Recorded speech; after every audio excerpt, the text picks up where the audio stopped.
அல்ஹம்துலில்லாஹி ரபில் ஆலமீன். அல்லஹும்ம ஸல்லி அலா முஹம்மதின் வ அலா ஆலி முஹம்மதின் வபாரிக் வசல்லிம் அலைஹி. அஸ்ஸலாமு அலைக்கும் வரஹ்மத்துல்லாஹி வபரகாத்துஹு. வெல்கம் டு வாய்ஸ் ஆஃப் ஈமான். எல்லாரும் எப்படி இருக்கீங்க? நல்லா இருக்கீங்களா? அல்ஹம்துலில்லாஹ். அல்லாஹ் சுப்ஹானஹு வ தஆலா உங்களுக்கு நீண்ட ஆயுளையும் ஆரோக்கியத்தையும் வழங்க வேண்டும் என்று துவா செஞ்சு ஆரம்பிக்கிறேன். ஒரு மனிதனுக்கு ஏற்படும் பெரும் சுமைகளில் ஒன்று கடன். ரொம்ப கடன் அதிகமாயிடுச்சுன்னா தொல்லை தாங்கவே முடியாது. பொதுவாக கடன் எப்படி ஏற்படுகிறது? நம்முடைய அத்தியாவசிய செலவுக்கு மீறி நமக்கு செலவுகள் வந்தால் இன்னொருக்கிட்ட இருந்து கடன் வாங்குற மாதிரி ஒரு சூழ்நிலை ஏற்படுது. சில நேரங்களில் திருப்பி கொடுத்துருவோம். ஆனால் அந்த திருப்பி கொடுக்கும்போது அந்த அளவுக்கு சிரமமாக இருக்கும். சில பேரால் திருப்பி கொடுக்க கூட முடியாத ஒரு சூழ்நிலை இருப்பாங்க.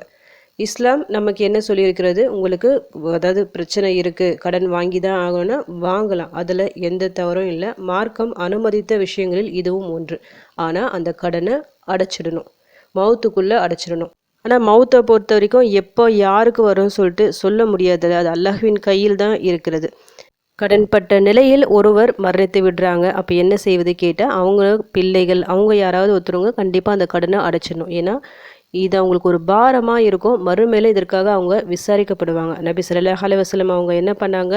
யாராவது மௌத்தானா என்ன கேட்பாங்கன்னா, இருந்த இவருக்கு ஏதாவது கடன் இருக்கா கேட்பாங்களாம். அப்படி இருந்துச்சுன்னா அவங்களுக்காக ஜனாசா தொழுகை கூட நடத்த மாட்டாங்களாம். நபி ஸல்லல்லாஹு அலைஹி வஸல்லம் அவர்கள் எந்த ஒரு இதுக்கும் ஜனாசா தொழுகை நடத்தாமல் இருந்ததே இல்லை.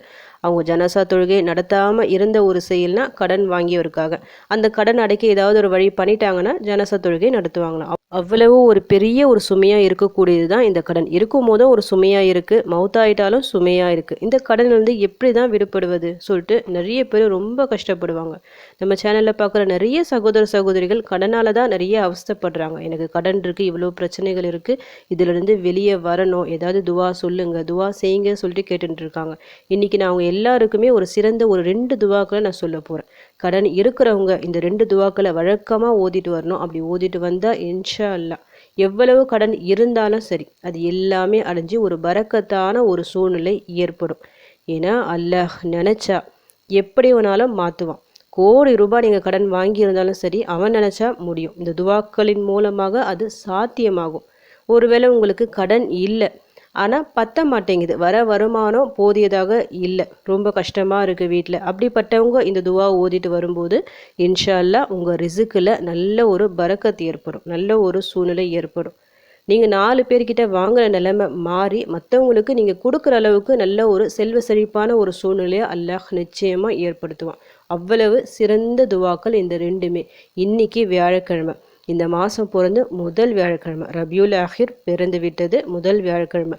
இன்னைக்கு மஹ்ரிப் தொடங்கி இந்த துவாவை ஊத ஸ்டார்ட் பண்ணுங்கள். ஒவ்வொரு நாளும் தொடர்ந்து மஹ்ரிப்க்கு பிறகு நீங்கள் ஊதுங்க. இன்ஷா அல்லாஹ் உங்களுடைய கடன் பிரச்சனைகள் வறுமை எல்லாமே நீங்கும்.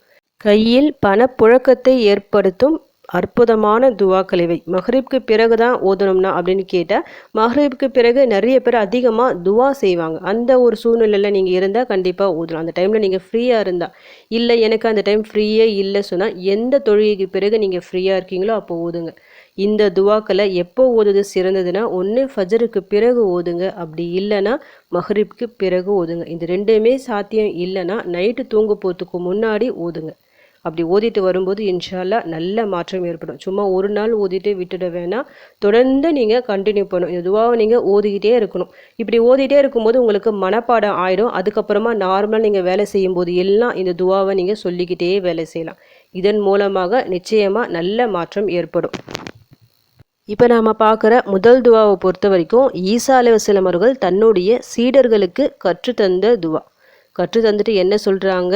மலை அளவு தங்கம் உங்களுக்கு கடன் இருந்தாலும் சரி இந்த துவாவின் மூலமாக அல்லாஹ் அதை அடைச்சிடுவான், அதை அடைக்க ஒரு வழி காட்டுவான் சொல்லிட்டு. பிறகு நபி ஸல்லல்லாஹு அலைஹி வஸல்லம் அவர்களும் கற்று தந்திருக்கிறாங்க. இதன் மூலமாக 2 பேர் உடனடியாக பலனடைஞ்சிருக்கிறாங்க. ஒன்று அபூபக்கர் ரதியல்லாஹு அன்ஹு, இன்னொன்று அவங்களுடைய மகள் ஆயிஷா ரதியல்லாஹு அன்ஹா. அபூபக்கர் ரதியல்லாஹு அன்ஹு அவங்களுக்கு கொஞ்சம் கடன் இருந்துச்சு. அந்த கடனோடு இருக்க அவங்களுக்கு பிடிக்கலை.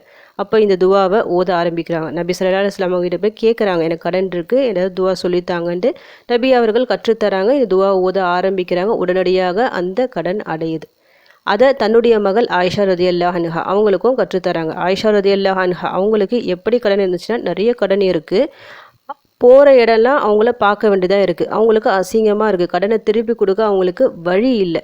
வழி இல்லாததால் அவங்களால பார்க்கவே முடியல. என்ன பண்ணுறதுன்னு யோசிச்சுட்டு இருக்கும்போது தான் இந்த ஒரு துவாவை ஓத ஆரம்பிக்கிறாங்க.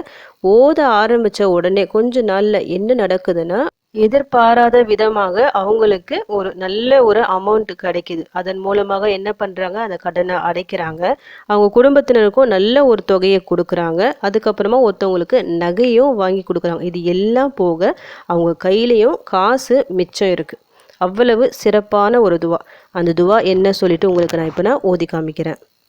அல்லாஹும்ம ஃபாரிஜல் ஹம்மி கேஷிஃபல் கம்மி முஜீப தஅவத்தில் முதுத்தர்ரீன் ரஹ்மானத் துன்யா வல் ஆஹிரதி வரஹீமஹுமா அந்த தர்ஹமுனி ஃபர்ஹம்னி பிரஹ்மத்தின் துக்னீனி பிஹா அர் ரஹ்மதி மன் சிவாக். அல்லாஹும்ம ஃபாரிஜல் ஹம்மி கேஷிஃபல் கம்மி முஜீப தஅவத்தில் முதுத்தர்ரீன் ரஹ்மானத் துன்யா வல் ஆஹிரதி வரஹீமஹுமா அந்த தர்ஹமுனி ஃபர்ஹம்னி பிரஹ்மத்தின் துக்னீனி பிஹா அர் ரஹ்மதி மன் சிவாக். அடுத்து ரெண்டாவது துவாவை பொறுத்த வரைக்கும் இந்த துவா உங்கள் எல்லாருக்கும் நிறைய பேருக்கு தெரிஞ்சிருக்கும். மிக சிறந்த துவா, சின்ன ஒரு துவா தான். உஹது மலை அளவு கடன் இருந்தாலும் சரி, அது எல்லாமே அடையும். இந்த துவாவை தொடர்ந்து ஓதிட்டு வரும்போது அது மட்டும் இல்லாமல் நீங்கள் போதும் சொல்கிற அளவுக்கு அல்லாஹ் சுப்ஹானஹு வ தஆலா உங்களுக்கு செல்வத்தை வாரி வழங்குவான். அந்த துவா வேறு எதுவுமே இல்லை.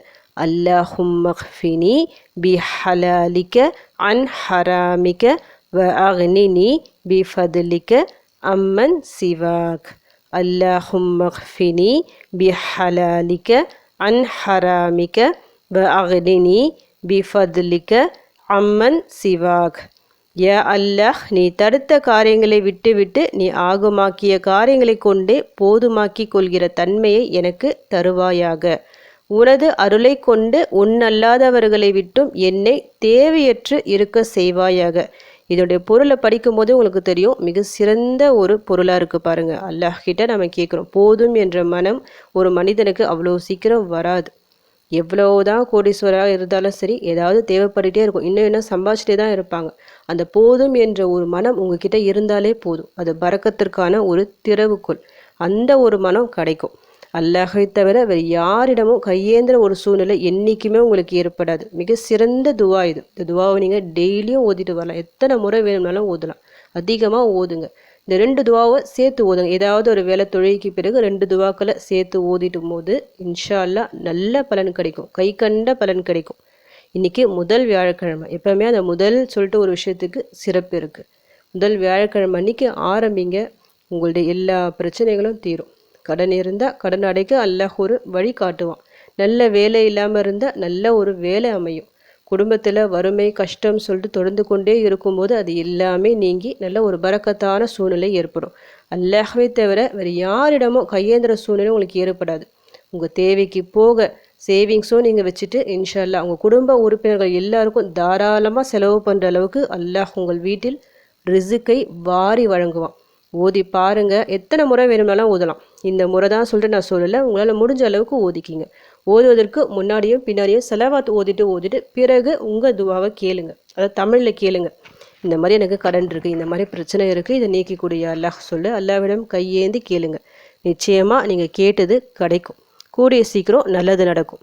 உங்கள் எல்லா பிரச்சனைகளும் தீரணும், கடன் எல்லாம் அடைஞ்சி பரக்கத்தான ஒரு சூழ்நிலை ஏற்படணும்னு சொல்லிட்டு உங்களுக்காக நானும் துவா செஞ்சுக்கிறேன். எனக்காகவும் என் குடும்பத்திற்காகவும் நீங்களும் துவா செஞ்சுக்கிங்க. அல்ஹம்துலில்லாஹ். இந்த வீடியோ உங்கள் எல்லாருக்கும் யூஸ்ஃபுல்லாக இருக்கும்னு நினைக்கிறேன். நீங்கள் தெரிஞ்ச இந்த விஷயத்தை மற்றவங்களுக்கும் எத்திவீங்க.